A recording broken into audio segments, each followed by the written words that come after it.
एक और लो। खूब टिकट आए सर, बस बस। अरे तो क्या हुआ, लो लो एक खाओ। बस है सर, बस। क्या तुम भी गायकवाड़? कोटवारी कंस्ट्रक्शन साइट पर एक लड़की की लाश मिली है।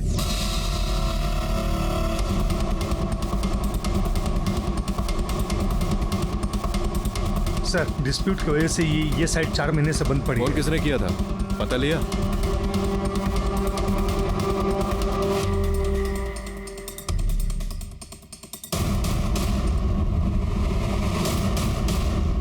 ये हटाना जरा।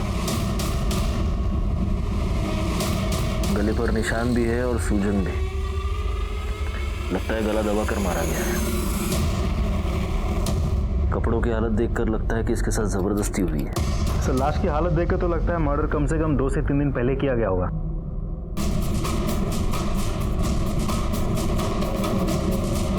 सर, आधी खाई हुई चॉकलेट। कितनी बड़ी लड़की चॉकलेट के लालच में यहाँ तक आ गई। लालच में नहीं आई होगी। नहीं हो सकता है इसका कोई बॉयफ्रेंड हो जो इसे यहाँ पर ले आया और उसने चॉकलेट खिलाई हो उसको। ये सुनसान जगह देखकर इस पर जबरदस्ती की और फिर उसे मार दिया। एक काम करो, बॉडी पोस्टमार्टम के लिए भेज दो, फॉरेंसिक को फोन करो और इसकी तस्वीर आसपास के सारे पुलिस स्टेशन में सर्कुलेट करो। देखो इसकी कोई मिसिंग कंप्लेंट फाइल हुई है क्या। सावन मोड़ जरा पुराना साइट छान मारा, देखो कुछ मिलता है क्या, आई कार्ड वाई कार्ड। और गायकवाड़, फॉरेंसिक वालों को फोन करो, उनको बोलो कोई सीनियर बंदा भेजे, बहुत सारे फिंगरप्रिंट्स मिलेंगे यहाँ पर। जी सर। सर, कंस्ट्रक्शन साइट पे हमें जिस लड़की की डेड बॉडी मिली थी उसका नाम है आरती ठाकुर। सर, 3 दिन पहले गंगापुर पुलिस स्टेशन में उसकी मिसिंग कंप्लेंट दर्ज हुई थी। किसने की थी कंप्लेंट? सर, लड़की के पिता जगमोहन लाल ने। हमने बॉडी आइडेंटिफिकेशन के लिए उनको थाने बुलाया है। सर, आरती की postmortem report. Sir, postmortem report के मुताबिक आरती की मौत 2 सितंबर को दोपहर 2 से 4 के बीच गला घोटने की वजह से हुई थी। बॉडी पे खरोच के निशाने और चूने के ट्रेसेस भी हैं। सर, मरने से पहले उसने चॉकलेट खाई थी और वो 2 महीने की प्रेग्नेंट थी। लेकिन सर, पोस्टमार्टम रिपोर्ट के मुताबिक आरती ठाकुर के साथ मरने से पहले सेक्सुअल एब्यूज ऐसा कुछ नहीं किया गया था। गायकवाड़, कहीं इस आरती ठाकुर और पायल के केस में कोई कनेक्शन तो नहीं है? क्योंकि देखो ना, दोनों केसेस में बहुत सारी सिमिलैरिटीज हैं। कंस्ट्रक्शन साइट, चूना, जबरदस्ती। हो सकता है सर, क्योंकि पायल बच्ची है तो शायद उसने पायल को ओवरपावर किया और उसके साथ रेप किया। अब कोशिश उसने आरती के साथ भी की होगी। आरती ने रिएक्ट किया होगा, चिल्लाई, चीखी तो कुछ कर नहीं पाया और गुस्से में आके आरती को मार दिया होगा। वैसे पायल के केस का क्या स्टेटस है?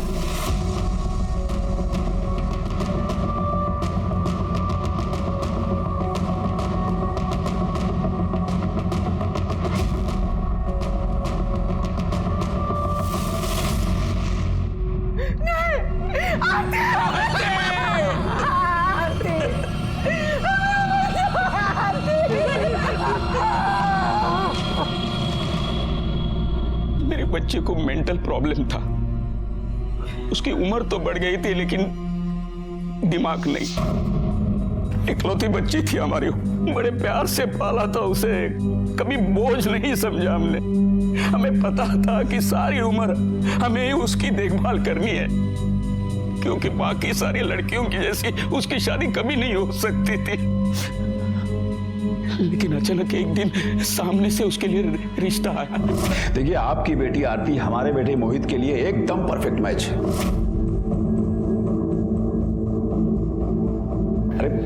अरे हमें पता है आपकी बेटी में थोड़ा बचपना है ना, कोई बात नहीं। हमारा बेटा मोहित भी तो कुछ ऐसे ही है। उसके बाद भी आपको लग रहा है कि 2 कमजोर दिमाग के लोग एक मजबूत परिवार बना सकते? हाँ, क्यों नहीं। और ऐसे एक नहीं, कई एग्जाम्पल्स हैं जहां 2 मेंटली अनस्टेबल लोगों ने एक हेल्दी बच्चे को पैदा किया है।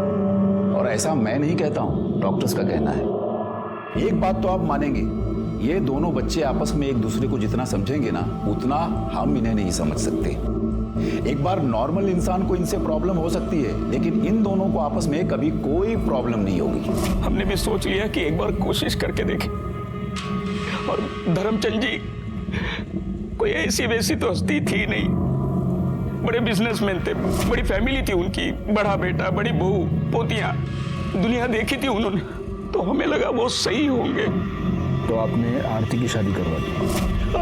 करवा तो दी, लेकिन बाद में हमें लगा कि हमने बहुत बड़ी गलती की है। 2 बार वो ससुराल से बिना बताए भागकर हमारे पास आए। पापा वो लोग बहुत गंदे लोग हैं। वो मेरे को क्या बोलते पता है? तुम मोहित के साथ गंदी बातें कर, उसके साथ सो जा। मैंने बोला नहीं, मैं बहुत अच्छी लड़की हूँ, मैं नहीं करूँगी। पापा मैंने सही किया ना? बोलो ना, मैंने सही किया। तुमने मना क्यों किया? मोहित बहुत अच्छा लड़का है। नहीं नहीं नहीं, वो अच्छा लड़का नहीं है, मैं अच्छी हूँ। मैं उसके साथ खेलती हूँ ना, तभी वो अच्छा रहता है। मैं अपने कमरे में सोती हूँ ना, मेरे को बोलता ये मेरा कमरा है, इधर से चली जा। मैं क्यों सोऊं उसके साथ? मैं नहीं रहूंगी। हमने सोचा कि आज नहीं तो कल मोहित और आरती के बीच में सब कुछ अच्छा हो जाएगा, लेकिन आरती इस बात पर अड़ी रही कि मैं वापस नहीं जाऊंगी। फिर हमने जैसे तैसे बेला फुसला कर उसे वापस भेज दिया, लेकिन वो फिर भाग गई। लेकिन वो आखिरी बार, उसके बाद वो कभी नहीं आई थी। मैंने फोन किए तो वो बहुत खुश लग रही थी। हमें लगा कि सब कुछ अच्छा हो गया है। लेकिन अभी कुछ दिन पहले मैंने फोन किया तो ससुराल वाले बोले कि वो वहां नहीं। उन्हें लगा कि वो यहाँ आई होगी। मैं समझ गया कि मेरी बच्ची कहीं गुम हो गई है। इसके लिए मैंने पुलिस स्टेशन में कंप्लेंट भी लिखवाई। मेरी बच्ची माँ बनने वाली थी और अभी कभी वापस नहीं आएगी।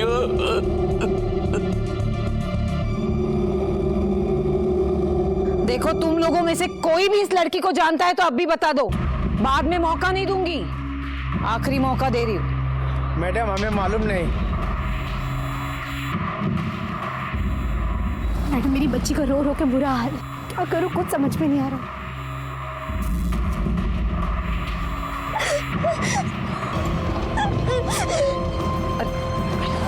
पायल रुक बेटा। पायल पायल रुक। क्या हुआ? मैडम पायल बहुत परेशान हो गई है, मैं उसे घर ले जाके थोड़ा आराम करने देती हूँ। देखिए आप उसको लेके जा सकते हैं, लेकिन उससे पहले इसे पुलिस स्टेशन चलना पड़ेगा। ये क्या रोज रोज का नाटक लगा रखा है?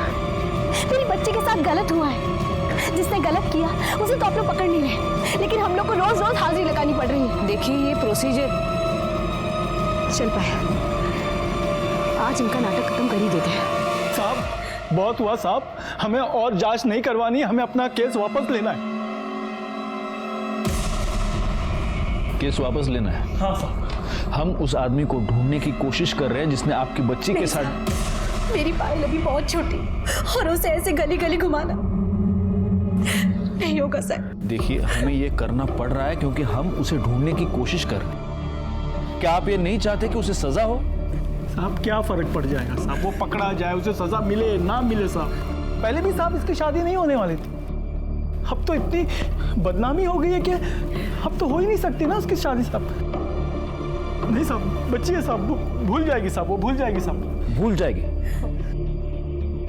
मुझे यकीन है कि अभी अगर पायल बोल पाती तो ये यही बोलती कि उस आदमी को सजा मिलनी चाहिए, वो पकड़ा जाना चाहिए। क्या तुम चाहती हो कि वो आदमी ऐसे खुला घूमता रहे और पायल जैसी बच्चियों को अपना टारगेट बनाता रहे? देखो मैं तुम्हारी तकलीफ समझता हूं, लेकिन मैं रिक्वेस्ट करता हूं प्लीज प्लीज हमें थोड़ा सा टाइम और दीजिए प्लीज। हम उसे जरूर पकड़ लेंगे। ठीक है सर।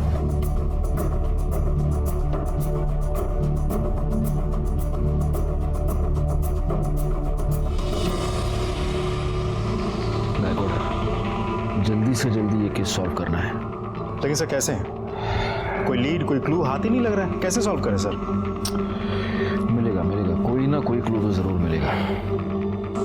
हो सकता है आरती के केस में मिले, हो ना हो इन दोनों केसेस में कुछ ना कुछ तो कनेक्शन है। पायल बोल नहीं सकती, सुन नहीं सकती, आरती दिमागी रूप से बच्ची थी, यानी कि दोनों ऐसे दरिंदे के लिए इजी टारगेट्स थे। पायल पर किसी कंस्ट्रक्शन साइट पर रेप हुआ है और आरती की लाश भी हमें मिली एक कंस्ट्रक्शन साइट पर। चूने से लथपथ आदमी को देखकर पायल रिएक्ट करती है। आरती की बॉडी पर हमें चूने के ट्रेसेस मिले। हो सकता है वो आदमी आरती को चॉकलेट का लालच देकर कंस्ट्रक्शन साइट पर ले गया हो। वहां उसने आरती पर जबरदस्ती करने की कोशिश की, आरती ने चीखा, चिल्लाया और उसने आरती को मार दिया। एक काम करो गायकवाड़, फॉरेंसिक वालों को पूछो वो जो चॉकलेट का रैपर था उस पर किसी के फिंगरप्रिंट्स हैं क्या? हो सकता है ये किसी सीरियल रेपिस्ट का काम हो।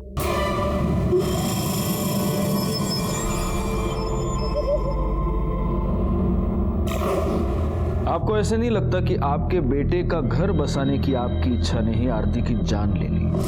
क्योंकि अगर आप मोहित और आरती की शादी नहीं करवाते तो आज आरती अपने माँ बाप के घर में होती, जिंदा होती, खुश होती। क्या कह रहे हैं सर आप? मैं तो सिर्फ अपने बेटे का घर बसाना चाहता था, अपने खानदान के लिए एक वारिस चाहता था। मतलब ये कि मेरे बड़े बेटे रोहित की सिर्फ 2 बेटियां हैं। बहुत कोशिश करने के बावजूद बेटा नहीं पैदा हो सका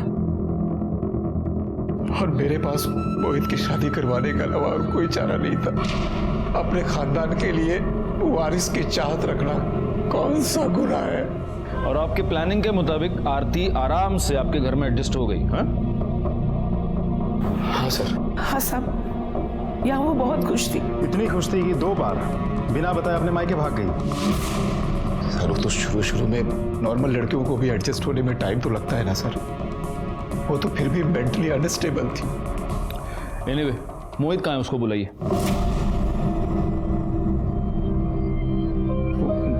वो तो नहीं है सर। नहीं है मतलब? कहाँ गया?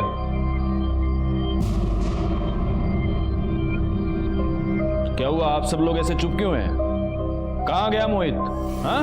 मालूम नहीं सर कहाँ है वो। मतलब? सब वो जब से आरती गई है वो एकदम उदास हो गया था। घर में, बाहर, मोहल्ले में, हर जगह आरती को ही ढूंढता था। एक दिन ऐसे ही ढूंढते ढूंढते घर से निकल गया और लौट कर नहीं आया। तो आप लोगों ने उसकी मिसिंग कंप्लेंट फाइल की है? हाँ सर। बड़े कमाल के लोग हैं। बेटा गायब हो गया तो उसकी मिसिंग कंप्लेंट फाइल कर दी, और जब बहू गायब हुई तो कोई कंप्लेंट फाइल नहीं की।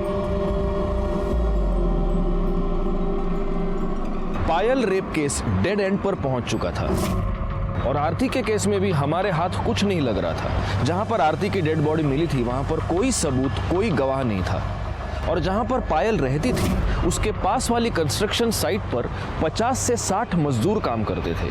उन सब के डिटेल्स निकालने का काम बहुत ही मुश्किल था, लेकिन फिर भी हमने उम्मीद नहीं छोड़ी थी। दूसरी तरफ मोहित का अचानक से गायब होना खटक रहा था, लेकिन चूंकि उसकी मिसिंग कंप्लेंट फाइल हो चुकी थी, हम उसकी भी तलाश कर रहे थे। और तभी किस्मत ने हमारा साथ दिया और हमारे हाथ एक ब्रेक थ्रू लगा।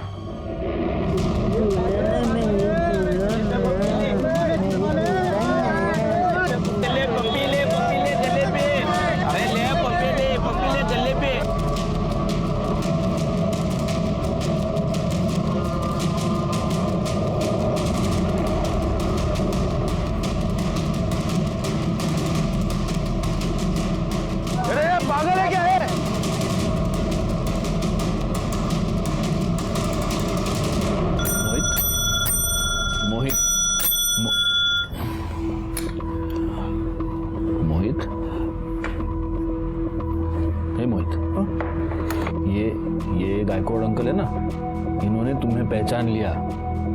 नहीं तो ये सावंत काका, ये तो तुमको जेल में डाल देते। ये गायकवाड़ अंकल ने पहचान लिया कि ये तो मोहित है। दुल्हन आरती, दुल्हन। तो मुझे बताओ, आरती अच्छी लगती थी तुमको? हाँ, अच्छी लगती थी, पर दिन में, रात में नहीं। क्यों? रात में क्यों नहीं? क्योंकि उसने मेरा कमरा ले लिया था, तो मम्मी बोली तू निशा और विधि के साथ सो जा। तू एक काम कर, तू विधि और निशा के कमरे में आज जाके सो जा।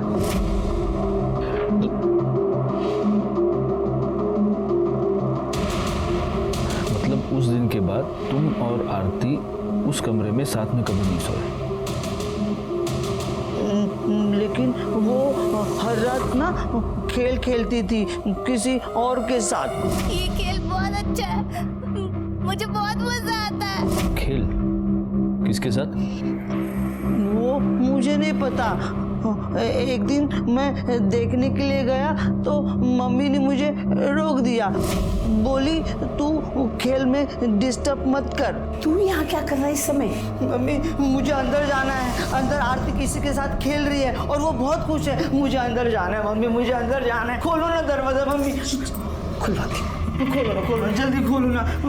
लेकिन मेरी एक बात सुन, अगर तू अंदर खेलने गया ना तो फिर मैंने जो वो मोतीचूर के लड्डू बनाए हैं ना, वो मैं विधि और निशा को दे दूंगी, तुझे नहीं दूंगी। जा तू खेल। नहीं नहीं मम्मी, मोतीचूर के लड्डू मुझे चाहिए, मुझे वो बहुत पसंद है। दो ना मम्मी मुझे लड्डू, दो ना मोतीचूर के। चाहिए ना लड्डू? तो चल चल चल मेरे साथ। हाँ तो मैं नहीं गया और मैं विधि और निशा के कमरे में जाके सो गया। हाँ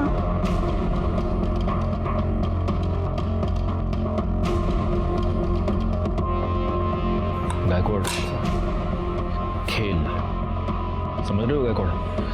मतलब इस खेल के नाम पर धर्मचंद की फैमिली में कोई क्राइम हो रहा था और अब पूरी की पूरी फैमिली हमसे ये छुपाने की कोशिश कर रही है।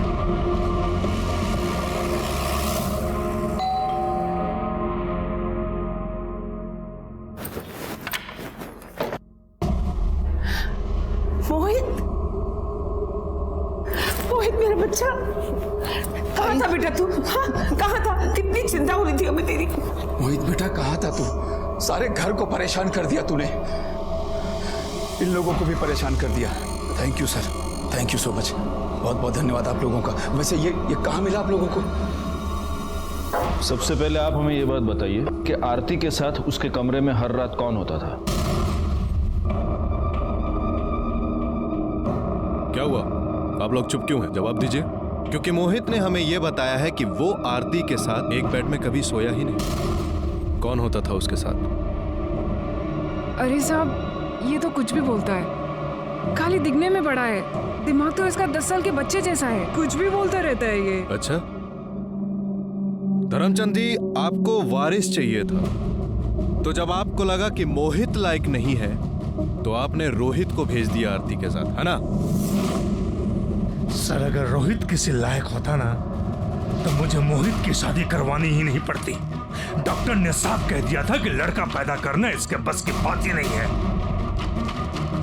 तो आपका मतलब मोहित झूठ बोल रहा है? सर अपने बचपने की वजह से यह कुछ भी बोल रहा है। सच तो यह है कि आरती के कमरे में यही सोता था उसके साथ। डीएनए टेस्ट के बाद तो ये पता चल ही जाएगा कि आरती के गर्भ में जो बच्चा था वो किसका था। गायकवाड़, तब तक एक काम करो, इन सब के फोन नंबर्स ले लो, और जब तक ये केस सॉल्व नहीं होता आप में से कोई भी ये शहर छोड़कर जा नहीं सकता।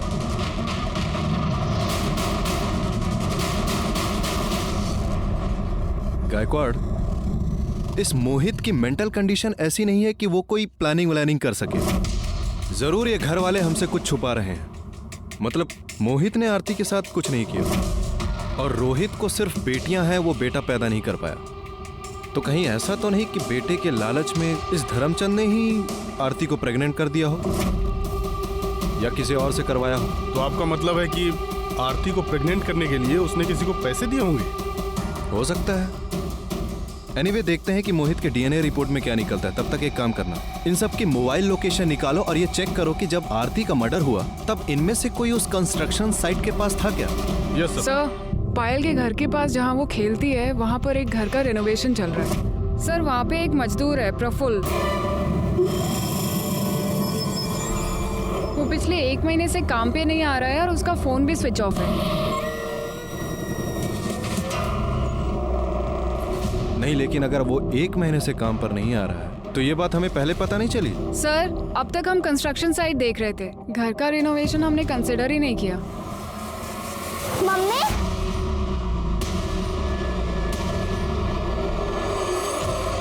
सर और अमरावती के एक गांव में उसकी बीवी रहती है, वहाँ पे वो लगातार फोन करते रहता है। पीसीओ से? यस सर, पीसीओ का लोकेशन ओमेगा मॉल दिखा रहा है और हमारी टीम वहाँ पे सिविल में है। सर जैसे ही कोई प्रफुल्ल की बीवी का नंबर डायल करेगा हम उसे पकड़ लेंगे। गुड। सर ये डीएनए। सर, रिपोर्ट के मुताबिक आरती के पेट में जो फिटस था उसका डीएनए मोहित के डीएनए से 50% मैच होता है। इसका मतलब जिसने भी आरती पर जबरदस्ती की है वो मोहित का ही फैमिली मेंबर है। मतलब ये धर्मचंद हमसे कुछ छुपा रहा है। ये दूसरा लेटर क्या है? सर मैंने खोला नहीं, इस पर आपका नाम लिखा है।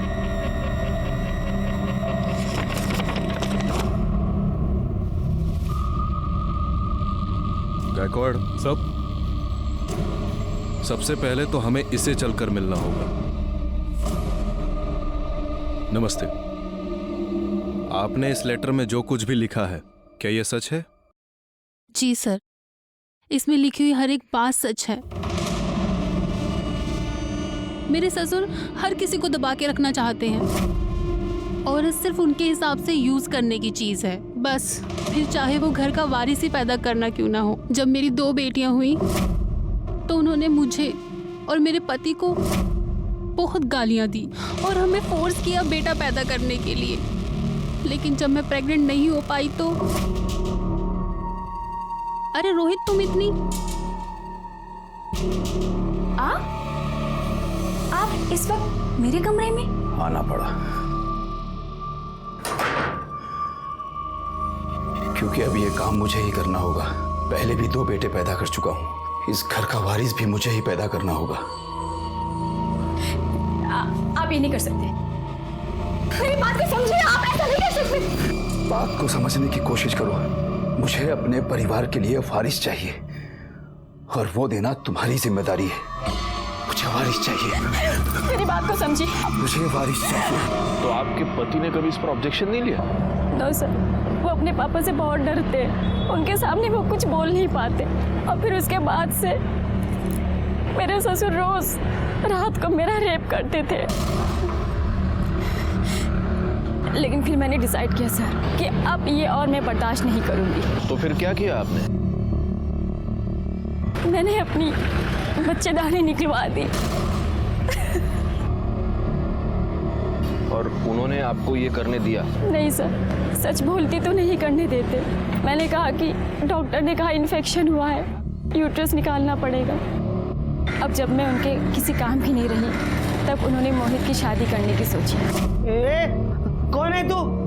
कौन है? मेरे कमरे में क्या कर रही है? तू कौन है और तू यहाँ क्या कर रहा है?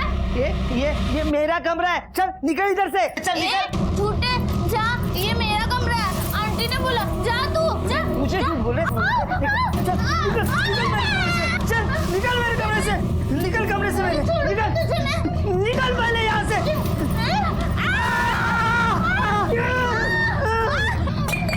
लेकिन मेरे ससुर के घटिया तौर तरीके अपनाने के बाद भी मोहित और आरती एक साथ बेड पे सोने के लिए नहीं राजी हुए। नहीं, मैं नहीं करूँगा, ये गंदी बात है, मैं नहीं उतारूंगा। कोई गंदी बात नहीं है, कपड़े निकाल। नहीं, मैं नहीं करूँगा, मैं नहीं करूँगा, मैं नहीं करूँगा। जब मोहित ने मना कर दिया तो वो आरती के साथ भी वही करने लग गए जो वारिस पाने के लिए वो मेरे साथ किया करते थे। हर रात उसके साथ ज़बरदस्ती करने लग गए थे। फिर आरती को धीरे धीरे ये सब अच्छा लगने लग गया। ये खेल बहुत अच्छा है, मुझे बहुत मजा आता है। और उसने अपने बचपने में ये सारी बातें सबको बता दी, यहाँ तक कि हमारे मोहल्ले में राजन टिकले को भी बता दिया। राजन टिकले इस चीज़ का फ़ायदा उठाने लग गया और वो मेरे ससुर को ब्लैकमेल करने लग गया। सर, मेरे ससुर बहुत लालची हैं, उन्हें ऐसा पैसा लुटाना बिल्कुल अच्छा नहीं लग रहा था। और ऊपर से आरती की ये बातें सबको बताने की वजह से उनकी जेल जाने की नौबत आ सकती थी। और फिर उस दिन जब आपने बताया कि आरती का मर्डर हो गया। आपको ऐसे नहीं लगता कि आपके बेटे का घर बसाने की आपकी इच्छा ने ही आरती की जान ले ली? तब तो सर मुझे बिल्कुल यकीन हो गया कि इसमें मेरे ससुर का कोई ना कोई ज़रूर हाथ है। ये सब बातें सर मैं आपको उनके सामने नहीं बता सकती थी, इसलिए मैंने आपको लेटर लिखा। प्रीति, आपने बहुत बहादुरी का काम किया है और आप चिंता मत कीजिए। धर्मचंद ने आपके साथ और आरती के साथ जो भी किया है उसके लिए उसे हम सजा जरूर दिलवाएंगे। प्रीति ठाकुर ने हमारी बहुत मदद की थी। जैसे कि हमें पहले से ही अंदाजा था, धर्मचंद ने वो सारे घिसे पिटे डायलॉग बोल डाले कि वो बेकसूर है, हम उसे फंसाने की कोशिश कर रहे हैं। बहरहाल हमने उसे अरेस्ट किया और उसका डीएनए टेस्ट करवाया। हालांकि हमारे सामने ये प्रॉब्लम अभी भी थी कि अगर धर्मचंद का डीएनए मैच भी हो जाता तो ये साबित करना मुश्किल था कि आरती का मर्डर उसने किया है। तभी डीएनए टेस्ट के रिपोर्ट सामने आए और ये साबित हो गया कि आरती के पेट में जो फीटस था वो धर्मचंद का ही था। वो बच्चा मेरा था, मुझे अपने परिवार के लिए वारिस चाहिए था। ये पीड़ा आप लोग नहीं समझेंगे, लेकिन इस पीड़ा को मेरी पत्नी अच्छी तरह समझती थी, इसीलिए उसने इस मामले में मेरी मदद की। पहले प्रीति के साथ, उसके बाद आरती के साथ। लेकिन आरती इतनी बड़ी पागल थी कि उसने सारे मोहल्ले में ढिंढोरा पीट दिया, जिसकी वजह से वो राजन मुझे ब्लैकमेल कर रहा था। और राजन से बचने के लिए तुमने आरती का खून कर दिया। मैंने किसी का खून नहीं किया। मैं उसे क्यों मारूंगा भला?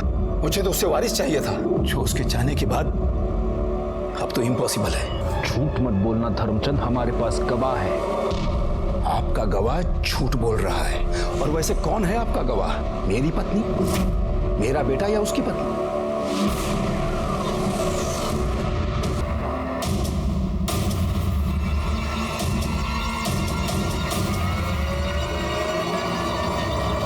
हम मत कर रहे हैं। अरे एक चाय दे रे।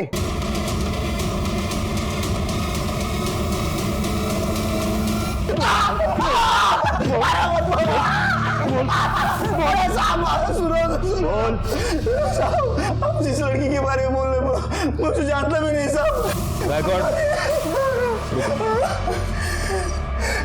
12 साल की बच्ची को तू लड़की बोलता है?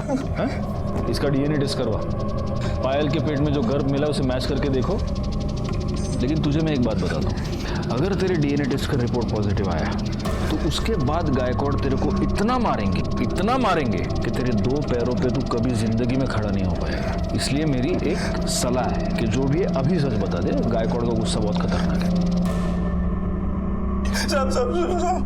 सब बताता हूँ सब। मैं बहुत दिनों से सोच रहा था, वो उधर ही बाजू में खिलती थी गार्डन में, तो मैंने चॉकलेट का लालच देके उसे फंसा लिया सर। मैं जानता था साहब वो गूंगी बहरी है, वो किसी को कुछ बता नहीं पाएगी, इसलिए मैं ये मौका हाथ से जाने नहीं देना चाहता था साहब। साहब माफ कर दो, गलती हो गई मुझसे। साहब आरती के बारे में बता। आरती को ही तूने मारा ना? आरती को भी चॉकलेट का लालच दिखाकर तू कंस्ट्रक्शन साइट पर ले गया, उसके ऊपर रेप करने की कोशिश की। जब वो चीखी चिल्लाई तो तूने उसको भी मार दिया। सच में मैंने किसी को नहीं मारा साहब। सुनो साहब, आरती के बारे में हम कुछ नहीं जानते साहब। ये तो साबित हो गया कि पायल का रेप प्रफुल्ल ने किया था। यह भी साबित हो गया कि धर्मचंद आरती पर रेप किया। पर यह कैसे साबित होगा कि आरती का मर्डर किसने किया? मर्डरर ने कुछ ना कुछ गलती तो की ही होगी। एक काम करो, पता करो कि किसी दुकान पर आरती चॉकलेट लेने गई थी क्या? क्योंकि हो सकता है कि जो मर्डरर है वो चॉकलेट का लालच दिखाकर आरती को अपने साथ ले गया हो। सब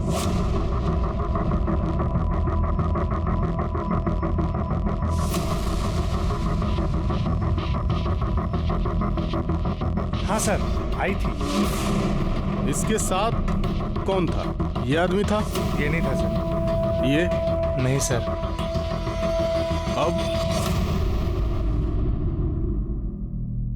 हाँ साहब। हमें यह तो पता चल गया कि तुमने आरती का मर्डर किया। क्यों किया? तुमने आरती को इसलिए मारा क्योंकि तुम अपने ससुर से बदला लेना चाहती थी। तुम नहीं चाहती थी कि धर्मचंद को उसका वारिस मिले। तुम ये चाहती थी कि धर्मचंद जिंदगी भर वारिस के लिए तड़पता रहे। कैसे मारा उसको, बताओ।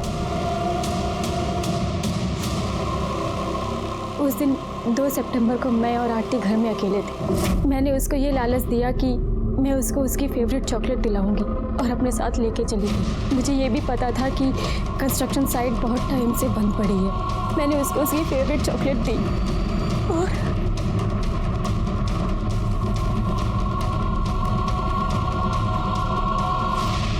आरती को मारने के बाद तुमने उसके कपड़े फाड़े, उसकी बॉडी पर नाखून से निशान किए ताकि तुम ये साबित कर सको कि आरती के साथ रेप अटेम्प्ट हुआ। हाँ, मैंने ये सब इसलिए किया क्योंकि मैं चाहती थी वो घटिया और बुढ़ा इंसान सारी जिंदगी जेल में सड़े, उसको उसके पापों की सजा मिले। अगर ऐसा था तो तुम पुलिस के पास क्यों नहीं आई? उसके लिए आरती को मारने की क्या जरूरत थी?